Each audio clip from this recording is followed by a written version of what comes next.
Hi, this is Dr. Kang's scuba diving story.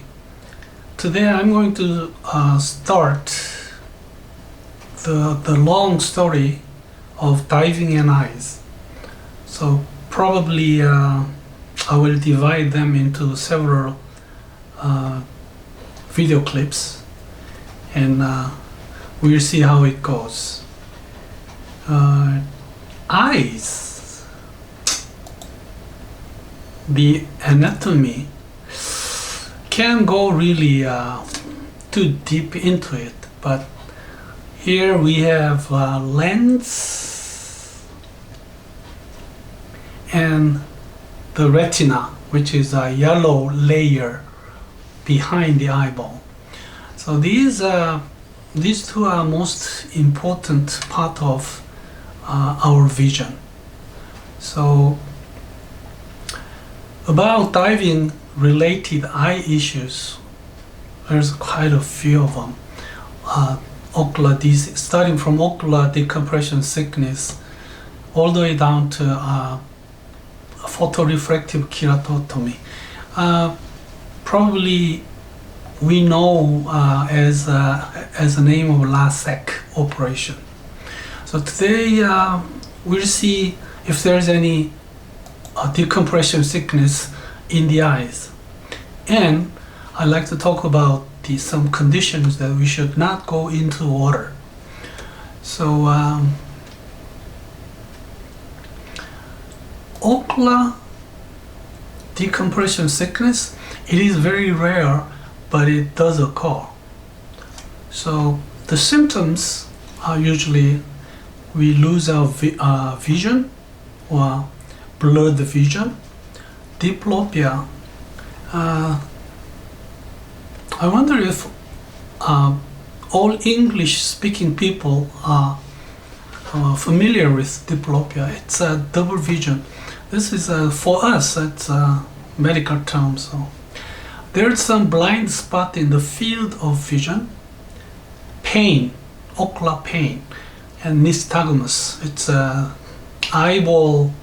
jerky eyeball movement, and these are ocular decompression sickness symptoms. So we should be well aware of them, and if there is any of these symptoms, we should be evaluated at the hospital ASAP. If it is DCS, we need chamber treatment. There are certain eye conditions that we should not jump into water. So there's quite a few of them, and if there's any gas in the eye, this can happen after our vitreoretinal surgery. It's eye surgery, but sometimes gas can find its way into the eyeball, and this can cause problem. We'll see what kind of problem it can cause. Some orbital implants, malignancy of eyeballs and maxillary sinus. We take the eyeball out and we put some implants in it. But if the inside is hollow, we cannot dive with it. Acute eye disorder, recent eye surgery, inadequate vision, we'll talk about this. And if we had a previous decompression sickness of eyes, that can decrease our vision. We don't want to do the diving again. This is some rare case of previous decompression sickness banning us from diving. There are some type of a glaucoma surgery that doesn't allow us to jump into water.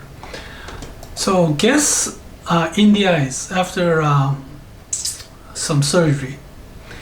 The gas in the eyes may be present after some surgery. So diving with gas in the eye can result in vision-threatening intraocular barotrauma.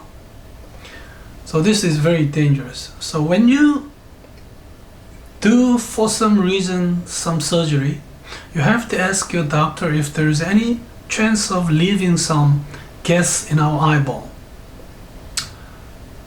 So also you should check if the gas will eventually disappear or be absorbed or whatever.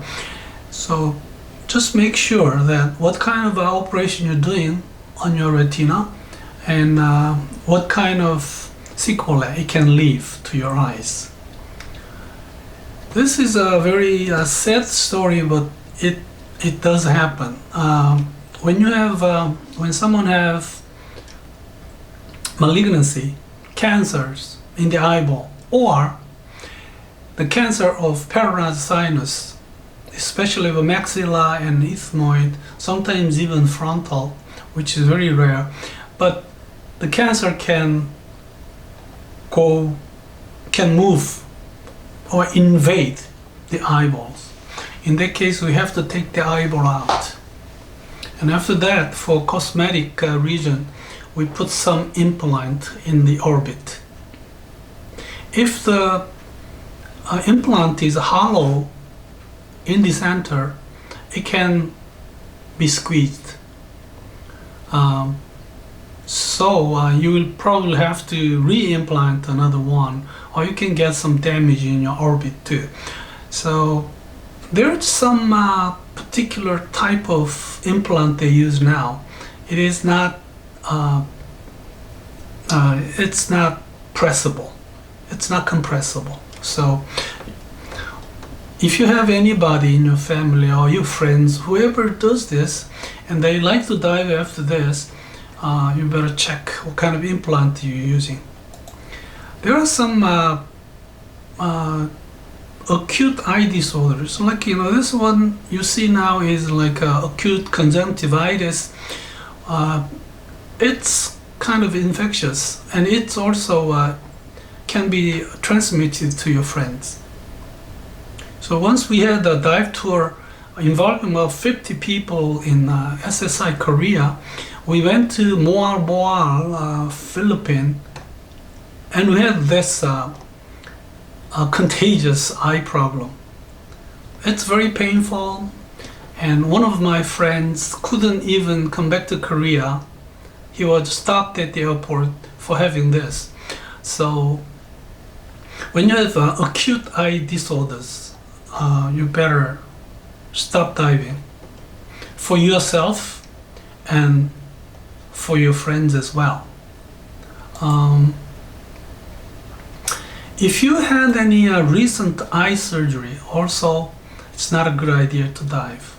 So you have to wait a certain period of time depending on what kind of surgery you do. For example, LASIK, it's like minimum 2 or preferably 4 weeks until you begin your diving again. LASIK, it's minimum of 2 weeks. So they are different. Diving we do for seeing. We do dive because we like to see the corals, school of fish, a huge whale shark, or about very small ghost piefish. We dive to see something, but if you don't have adequate vision, you have to think about it. We don't just dive to get wet. So what is the bottom line? They say if you can get scuba class and be certified on that course, probably you can dive. Another way of evaluating is if you can drive, probably you can dive. So inadequate vision, probably don't let us dive, because you don't want to look like this underwater. If you had the previous eye decompression sickness and your vision has been decreased, you don't want to run the risk again, because getting worse than bad means you can even lose your vision. So This is the only case as far as I know, unless you have a really bad cerebral arterial gas embolism or something. Otherwise, even if you have a DCS before, we don't really ban. We don't really say no, you cannot dive again. But eyeball DCS is a little different. There are some type of glaucoma surgery that doesn't let you dive. So about this we'll talk about when we talk about the glaucoma. So far I talked about the decompression sickness of eyeball and the eye condition that do not let us back roll or giant stride entry. So thank you very much for listening. I'll see you soon.